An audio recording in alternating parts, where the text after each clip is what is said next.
నమస్తే అమ్మా. నమస్తే అమ్మా. రీసెంట్ గా ఒక ఆడియో ఫంక్షన్ లో చూసాము, హీరో అని చెప్తున్నాడు. తను పాడిన పాట గురించి ఇప్పుడు చాలా న్యూస్ అవుతుంది. దాన్ని మీరు ఎట్లా చూస్తారు? ఏం పాట అని పాట నోట్ల మనవ ఏమన్నా పాటనే నాది. ఏం అర్థం ఉంది ఆ పాటకి? ఓడాడు ఇంతకు రాసినోనికి సిగ్గు ఉండాలి, పాడినోనికి కన్నా ఉండాలి, లేకపోతే ఆడున్నోళ్ళ కన్నా ఉండాలి. అదే అందుకే మనకు సిగ్గులేదు అంటున్నా నేను. దేనికి పాడింది ఆ పాట? పనికిరంది దేనికి పాడింది? ఏం అర్థం ఉంది ఆ పాటకి? ఏమన్నా అర్థం ఉందా? తల లేదు, తోక లేదు. అంటే వాళ్ళ నాన్న ఇంత కష్టపడి బుల్లితెర మెగాస్టార్ అని ఒక పేరు తెచ్చుకొని సినిమాల్లో కానివ్వండి, టీవీలో కానివ్వండి, ఒక మంచి పేరు తెచ్చుకున్నాడు. ఇప్పుడు ఈ అబ్బాయి ఏమో ఇట్లా చేస్తున్నాడు. దాన్ని ఎట్లా చూస్తారు? అసలు పాట పాడేటప్పుడు అయినా కొంచెమైనా కామన్ సెన్స్ లేదా? వాళ్ళ అయ్యి ఇన్ని రోజుల నుంచి ఎంతో కష్టపడి నష్టపోయి తెలుసో తెలియకుండా మొత్తం ఇండస్ట్రీలో ఒక పేరు సంపాదించుకున్న ఆయన పరమోత్తం తీసుకొని గంగలో పోసిండు. దేనికి మరి ఇట్లాంటి కొడుకు? మరి అన్న నన్ను ఎందుకు సపోర్ట్ చేస్తున్నాడో అర్థం కావట్లేదు. అన్న కూడా ఎందుకు సపోర్ట్ చేస్తున్నాడు? ఏం పాట పాడుగాను ఏమన్నా పాటనేనా అది? దానివల్ల ఇప్పటికే సోషల్ మీడియా వల్ల ఆగమైజ్ వస్తుర్రా నాయన అంటే మళ్ళీ వాళ్ళిద్దరం ఒకటి తీసుకొచ్చి పెట్టి. అంటే ఇప్పుడు ఒక జర్నలిస్ట్ ని కూడా, ఒక సీనియర్ జర్నలిస్ట్, తన ఎక్స్పీరియన్స్ అంతా కూడా ఉండదు, తన ఏజ్. అలాంటిదే తనని కూడా నువ్వు సారీ చెప్పాలి, నా లాయర్స్ వచ్చి మాట్లాడతారు నీకు అంటే అంత అహంకారం. 24 గంటలు కాదు, 74 గంటలు ఇచ్చుకో, ఒక రోజు మొత్తం ఇచ్చుకో, లేకపోతే సంవత్సరం మొత్తం ఇచ్చుకో. నేనైతే జర్నలిస్ట్కే సపోర్ట్ చేస్తా. ఎందుకంటే ఆయన తప్పు మాట్లాడలేదు, తప్పు చేయలేదు. జర్నలిస్ట్గా మాట్లాడే హక్కు ఉంది. ఆ పాటకు ఏమన్నా అర్థం ఉందా మాకు చెప్పు.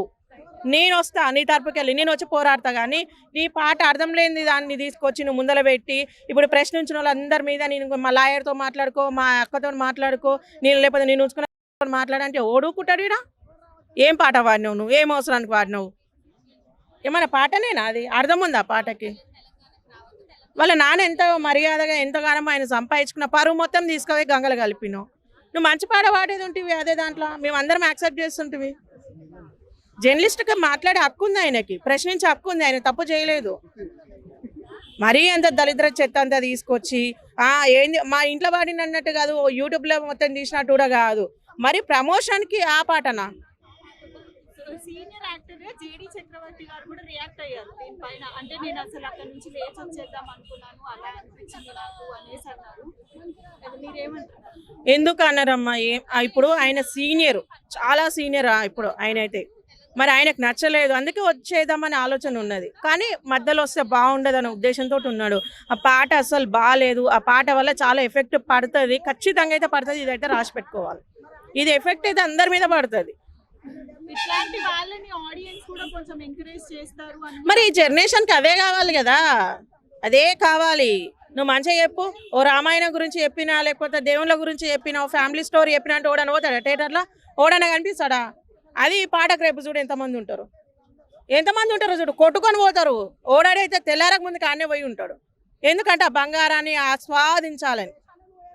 అదే నువ్వు ఫ్యామిలీ ఎవ్వడన్నా ఫ్యామిలీ సినిమాలు తీసుకోవడన్నా పోతాడా? మందలిస్తాడా? మందలు ఇయ్యడం, మంచినీళ్ళు తాగాడు, అటంకలో ఓడిపోడు. అదే ఇప్పుడు ఇట్లాంటివి అయితే ఎగేసుకొని పోతాడు. ఆడు కూడా ఓడాను పక్కలో ఇంకా నలుగురిని వేసుకొని పోతాడు. యాక్షన్ తీసుకోవాలి ఖచ్చితంగా. ఇట్లాంటివి జరగకూడదు. మీరు మంచిది తీయండి, అందరం యాక్సెప్ట్ చేస్తాం. ఒకప్పుడు 96, 97లో ఎంత బాగుండే సినిమాలు ఫ్యామిలీతో పోయి చూసేటట్టు ఉన్నాయి. ఇప్పుడు ఫ్యామిలీతో కాదు, చేసుకున్న పిల్లలు ఉంచుకొని కూడా తీసుకోలేకపోతుంది. తీసుకోగలుగుతారా?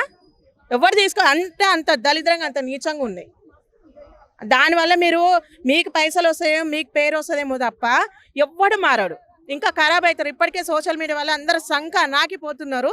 మళ్ళీ మీ ఇట్లాంటివి ఒకటి దయచేసి తీయకండి. మీ డబ్బుల కోసం తీస్తే ఇట్లా బయట చూడు ఎంతమంది పెళ్ళాలని మొగోళ్ళని ఎట్లా చంపుతారు, ఎట్లా చంపాలని చెప్పేసి మీ సినిమాలకి వెళ్ళి వచ్చినాయి ఇవంతా.